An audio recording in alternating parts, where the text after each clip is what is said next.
여러분 안녕하십니까, 소종섭입니다. 2월 27일입니다.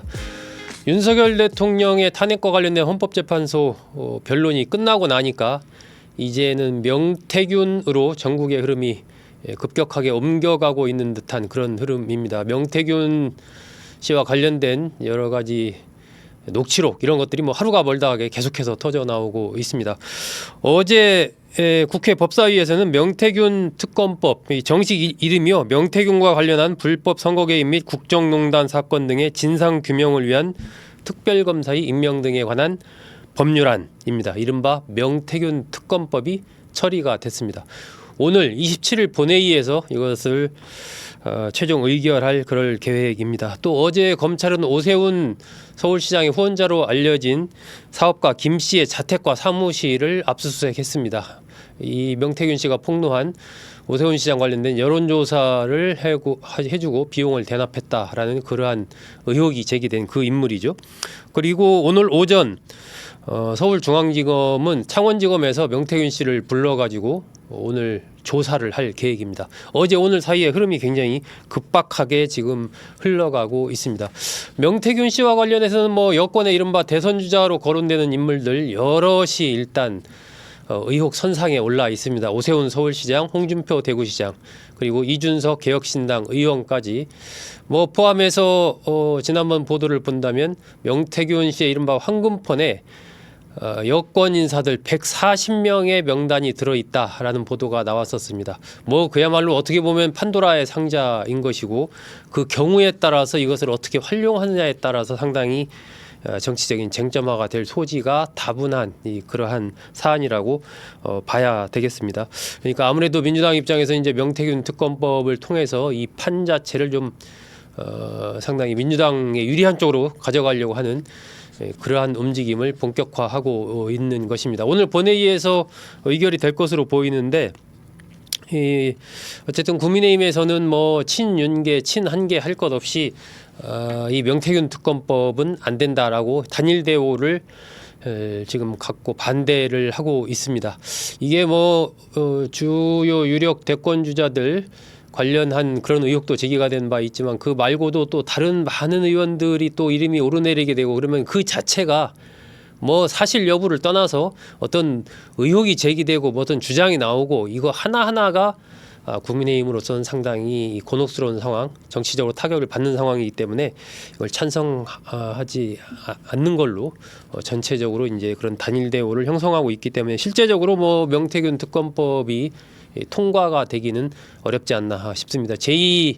일단 최상목 대행한테 국민의힘은 거부권을 행사하라 이렇게 요구를 하고 있고, 최 대행이 거부권을 행사하게 된다면 다시 3분의 2 이상의 의원들이 찬성을 해야 되는데, 그러면 국민의힘에서 8명 정도가 이탈해서 이 특검법에 찬성을 해야 됩니다. 그런데 지금 제가 말씀드린 그러한 국민의힘 내 상황 이런 것을 봤을 때 그건 좀 어렵지 않느냐 이렇게 좀 판단이 되기 때문에 결과적으로 명태균 특검법이 통과되기는 어려울 것이다. 민주당에서는 계속해서 뭔가 지금 의혹이 있으니까 국민의힘에서 통과 안 시키는 거 아니냐라고 계속 이제 공세를 가할 것이고, 국민의힘에서는 사기꾼의 말을 믿고 어떻게 특검법을 하느냐, 이건 우리 당을 다 그냥 일종의 수사를 하겠다는 거랑 다름없는 거 아니냐, 이렇게 이제 맞서는 국면이 조금 더 이렇게 가지 않을까. 정치적으로는 뭐 그렇습니다.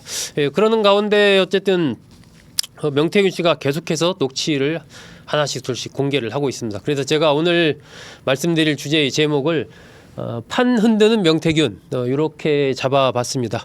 이것이 뭐 어쨌든 명태균 씨가 지금 내놓고 있는 것의 그 사실 여부, 진실 여부는 아직 두고 봐야 됩니다. 이게 명태균 씨의 주장인 겁니다. 주장. 그것을 정확하게 이제 검찰 수사나 이런 것을 통해서 검증된 그런 상황이 아니고 명태균 씨가 내놓는 주장인 것이고, 녹취록 같은 것들이 나오지만 그 녹취록도 어쨌든 전체적인 맥락 속에서 그것을 판단을 해야지, 일부의 어떤 녹취록만 가지고 그것이 진실이다 아니다라고 판단하기에는 아직은 좀 이른 것이 아닌가 하는 생각이 듭니다. 그래서 언론에서 이러한 이제 명태균 씨의 주장을 보도하는 부분도 언론으로서도 최대한 좀 검증을 하면서 보도를 할 필요가 있지 않나, 이런 생각을 갖습니다.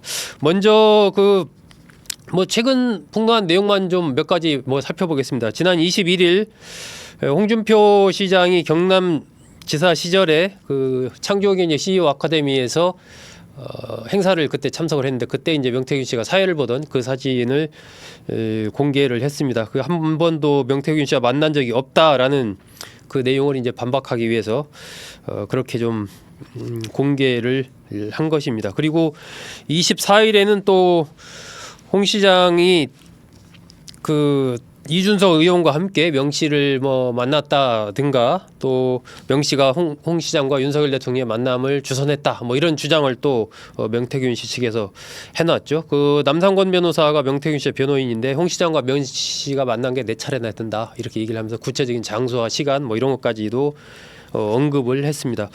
홍준표 시장 뭐 관련해서는 뭐 장인보다 더 많이 만났다, 이런 얘기도 했고, 하루에 4-5번 통화하는 사이였다, 이런 주장도 했습니다. 그러면서 홍 시장의 측근 박 씨가 명태균 씨한테 대구시장 관련된 여론조사 의뢰를 했고, 또 홍 시장 아들의 고교 동창인 최 씨가 4,600만 원을 들여서 여론조사를 의뢰했던 거, 이런 등등을 들어서 홍 시장과 자신이 남다른 관계였다, 뭐 이런 홍 시장 측에서 또 여론조사를 의뢰했다, 사실상 정치자금법, 공직선거법 등을 위반한 것 아니냐, 이런 주장을 명 씨 측에서 계속 내놓고 있는 것이죠. 홍 시장 측에서는 뭐 전혀 사실이 아니다, 한 번도 명태균 씨를 만난 적이 없다, 뭐 이렇게 부인을 하고 있는 그런 상황이고, 어제 그 MBC 라디오에 홍 시장 나와서도 그런 얘기를 했습니다. 어쨌든 뭐 명태균 특검법이 하든 말든 나는 관심 없다, 하지만 명태균과 나는 아무 관련 없다, 이런 얘기를 했었죠. 그리고 여론조사 했던 이런 것도 측근이 했던 거고 나랑은 모르는 일이다, 전혀 보고된 바도 없다라고 그렇게 얘기를 했고, 아들의 고교동창 최 씨도 언론 인터뷰에서 내 개인 돈으로 그냥 한 거고, 정치 뛰어들려고 이제 직장 그만두고 나서 정치 뛰어들까 말까 이렇게 고민을 할 때 그때 이제 관련해서 좀 했던 거다, 내 개인 돈으로 한 거다, 뭐 이런 얘기를 했었습니다. 홍준표 시장은 지금 명태균 씨를 9차례나 고발을 했습니다. 9차례. 그러니까 주장을 내놓을 때 그것이 사실이 아니다라고 하면서 그것들을 계속 고소 고발을 한 것이죠. 9건 저기를 했습니다. 홍준표 시장에 그치지 않습니다. 명태균 씨의 폭로. 오세훈 시장 26일 날 어제 녹취록이 나왔었죠. 거기에서는 또 이 명태균 씨가 지인과의 대화를 하면서 뭐 내가 제일 싫어하는 건 배신 배반형인데, 예, 오세훈 시장이 그런 형이다, 뭐 이렇게 얘기를 하면서 김영선 하나 챙기라고 했는데 안 챙겨줬다, 뭐 이런 얘기 했고요. 가만히 있어도 대통령이 될 수 있는데, 그래서 영감이 대통령 플랜까지 다 만들어 줬는데, 이게 이제 김종인 전 비대위원장을 말하는 겁니다. 나한테 전화 한 통 오 시장은 하지 못한다, 뭐 나한테 살려달라고 했다, 뭐 이런 식으로 이제 오 시장 관련된 어제 폭로를 했고, 오 시장 관련해서도 이제 그 측근이라는 사업가 김 씨가 또 여론조사 3,300만 원 정도 했던 거, 이것을 이제 관련해서 명태균 씨는 주장을 하고 있는 것이죠. 오 시장은 전혀 그 나랑 관계없이 진행된 여론조사다, 이렇게 이제 부인을 하고 있는 그런 상황입니다. 오 시장 측에서는 결국은 명태균 씨가 오세훈 캠프에서 망신당하고 쫓겨났다는 점을 스스로 자백한 것이다라고 얘기하면서 사기꾼의 거짓말을 증거라고 내놓는 민주당의 법적 조치를 취하겠다라는 게 또 오 시장 측의 입장입니다. 지난번에도 뭐 그 오 시장이 김명선 전 의원에게 서울 주택도시공사 사장자리를 주겠다고 발언했다, 뭐 이런 주장을 또 내놨죠. 오 시장 측에서는 공상 소설 좀 그만 써라. 또 그러면서 민주당이 너무 요즘에 명태균 씨에 의존하고 있는 것 같다, 민주당의 아버지가 명태균이냐, 뭐 이런 또 비판을 하기도 했습니다. 김건희 여사가 또 김영선 전 의원과 나눈 텔레그램 대화, 이런 것도 또 명 씨가 공개를 했죠. 어쨌든 하루가 다르게 뭐 홍준표 시장, 또 오 시장, 또 김건희 여사, 또 뭐 윤 대통령, 그리고 이준석 의원 등등 관련된 얘기를 명태균 씨 측에서 계속해서 내놓고 있는 그러한 상황에서 앞으로 이게 또 조기 대선이 현실화하고 하는 그런 국면에서 어떻게 작용할지 계속해서 좀 주목이 되는 그런 상황입니다. 명태균 씨 측에서는 오 시장과 홍준표 시장 측에서 자신을 고소했다는 것에 화가 나서 참을 수 없어서 계속해서 터뜨리고 있다라고 그렇게 얘기를 하고 있죠. 자, 그렇다면 명태균 씨는 왜 이렇게 계속해서 폭로를 하고 있는 것일까? 뭐 대략 한 서너 가지 정도로 이런 분석을 할 수가 있습니다. 그동안에 쭉 나왔던 것들 상황을 한번 이 언론 보도 등을 종합을 해보면 첫 번째는 자기 살 길 찾기에 나선 것이다. 그리고 민주당 측에 윤 대통령 부부의 공천 개입 의혹, 이것이 이제 결국 이번 사건의 핵심 아니겠습니까? 이 윤 대통령 부부의 공천 개입 의혹 관련된 부분을 민주당에 적극적으로 협조를 함으로써 공익 제보자로 지정받으려고 한다는 것입니다. 뭐 사실 최근 변호인을 통해서 민주당의 공익 제보자 신청을 명태균 씨 측에서 실제로 했습니다. 그래서 진상규명에 적극적으로 좀 협조를 함으로써 자신이 사기꾼, 뭐 범죄자 이런 이미지를 좀 지우고 나중에 형을 받을 때도 좀 유리한 그러한 것을 좀 받기 위한 그런 의도가 있는 것 아니냐라는 부분이 하나 나오고요. 또 하나는 이제 김건희 여사와 관련된 그러니까 윤석열 대통령 탄핵 심판 변론이 끝나면서 김건희 여사와 관련된 새로운 사실들이 조금씩 뭐 나오고 있지 않습니까? 녹취록 그 목소리까지 나오고 그러니까 이 김 여사를 소환 조사해야 된다라는 이러한 명분을 또 제공하기 위해서 그런 공개를 하는 것 아니냐 뭐 이런 얘기도 계속 나오고 있습니다. 뭐 계속 나오고 있는 상황에서 이제 검찰이 수사를 안 할 수가 없으니까 그런 부분을 좀 더 추동을 하고 있다라는 얘기죠. 그리고 이제 세 번째는 국민의힘 경선의 영향력, 그러니까 대선에서도 여전히 자신이 어떤 영향력을 좀 행사하려고 한다라는 것입니다. 결국 오세훈 시장, 홍준표 시장 등이 유력한 이제 대선 주자니까 그와 관련된 여러 가지 내용들을 좀 새로운 내용들을 보여줌으로써 그 영향력을 좀 끼치려고 한다 이런 분석이 있고요. 이 마지막이 약간 특이한 분석인데 이준석 개혁신당 의원을 띄워주려고 하는 거 아니냐 이런 분석도 있습니다. 이게 이제 명태균 씨의 변호인을 하다가 사임한 김소연 변호사가 주장하는 그런 내용인데 황금폰에 굉장히 이 의원과 관련된 어록이 많은데 공개를 잘 하지 않고 다른 정치인들만 공개하는 데에는 명태균 씨가 이준석 의원을 좀 띄워주려고 하는 그런 게 좀 있다라고 하면서 지금 이준석 의원이 자신을 좀 도와줄 수 있다라고 생각하기 때문이 아니겠느냐 뭐 이런 얘기 했는데 어쨌든 설득력은 좀 떨어지지 않나 싶습니다.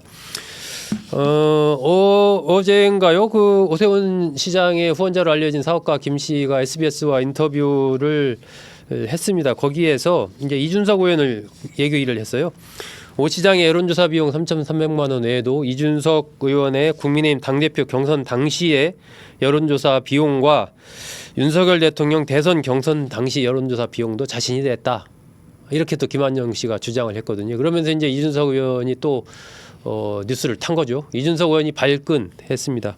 나는 그 김한정이라는 사람이랑 전화 한번 뭐 문자 한번 주고받은 적이 없다. 소통한 기록이 전혀 없다. 알지도 못하는 나를 왜 물고 늘어지는지 정말 궁금하다. 그러면서 자신에게 전화 왔던 거 뭐 이런 거 카카오톡 또 페이스북 뭐 메시지 이런 걸 다 캡처를 해서 또 이준석 의원이 공개를 했습니다.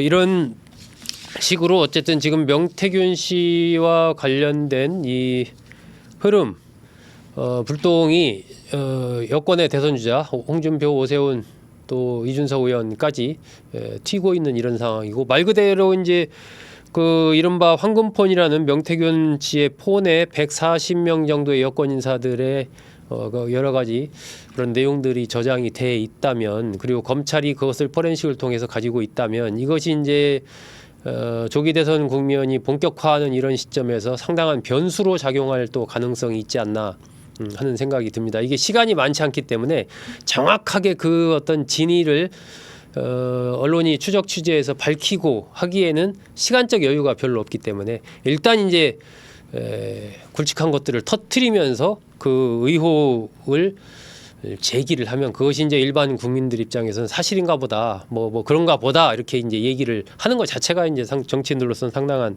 타격을 받는 것이거든요. 그러니까 현재 단계에서 명태균 씨의 주장이 사실인지 아닌지 알 수 없습니다. 이건 명태균 씨의 주장인 겁니다. 주장. 그래서 어쨌든 그런 것을 받아들이는 부분에서도 보시는 분들께서도 좀 더 신중하게 좀 받아들이실 필요가 있지 않을까 싶고요. 결국은 지금 검찰이 오늘 또 이제 명태균 씨를 서울중앙지검으로 불러서 조사를 한다고 하니까 이게 창원지검에서 하다가 지금 중앙지검으로 사건 자체가 지금 받고 이첩이 됐지 않습니까?